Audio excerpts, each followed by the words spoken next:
Hello, Overflow family. I hope all is well with you. I hope you're okay. I hope you're safe. I'm super excited to be here once again to speak the word with you.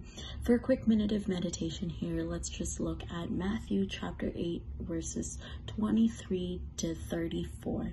It's a lot of verses right there, so I'm not going to read it.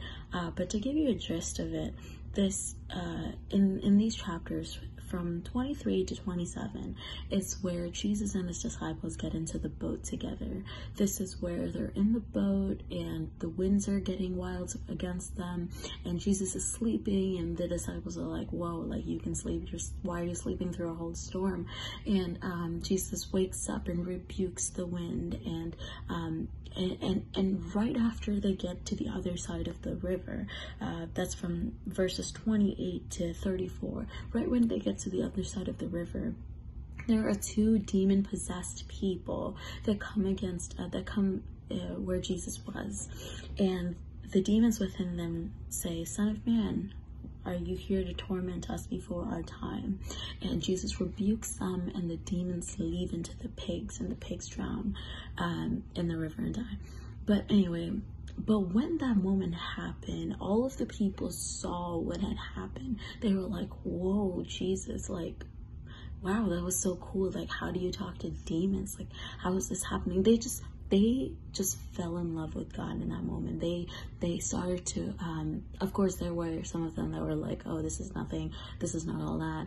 You're not Jesus. You know, some of them had that, but the others, they fell in reverence to God. You know, the Bible says that they went around and they started telling their neighbors about what had happened. They were so excited. They were like, wow, like Jesus became so real to them in that moment.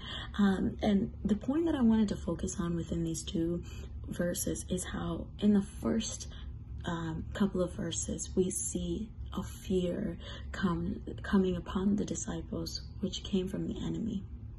Like, they were in the middle of a storm. They were just so afraid and so anxious and so scared, kind of like us in this virus right now. Like, we're all going through this together, but we're also scared because we don't know what the next moment brings for us, for our families. We don't know about our jobs. Like, everything's just looking so shaky right now, and we're just, you know, there's so many different kinds of fear that are coming upon us.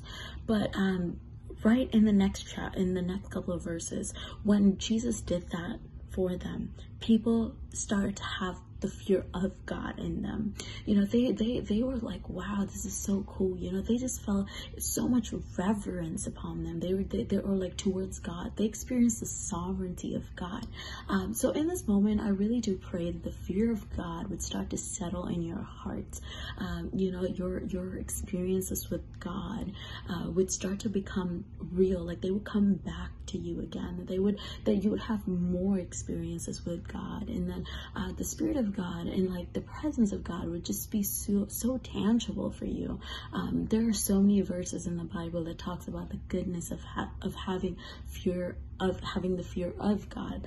To just read a couple of them, in Proverbs 10 verses 27, it says, "The fear of the Lord prolongs life, but the years of the wicked will be shortened." Proverbs 19 verses 23 says, "The fear of God leads to life, so that one may sleep satisfied, untouched by the enemy." The fear of God means that the enemy doesn't get to touch you.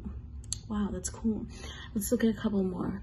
Proverbs chapter 22 verses 4, "The reward of humility and the fear of God are riches, honor, and life."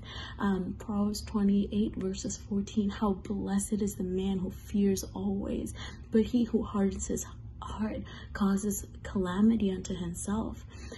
Psalms 34 verses 7, "The angel of God encamps around those who fear him, and he rescues them." Psalm 147 verse 11, the Lord favors those who fear him, those who await on his loving kindness." I read all those verses towards you and over you, so that you're encouraged. You know, like, even in this time, I know it's super scary and it almost seems impossible to be at peace with everything, but I pray that every fear from the enemy would just be gone from your life. And I pray that the fear of God would just start to come upon you, that you would find peace, that you would find everything that the Bible promises to you, riches, honor, and life, that you would not be touched by the enemy, so on and so forth. Those are just like 7 verses that I picked, but there are so many in the Bible about the goodness that comes out of the fear of God. So I really do hope and pray that you guys are just flooded in abundance by the fear of God and not the fear of what's happening in the world and of the things of this world. Thank you guys. We're praying for you. We hope that you stay safe, and see you next week.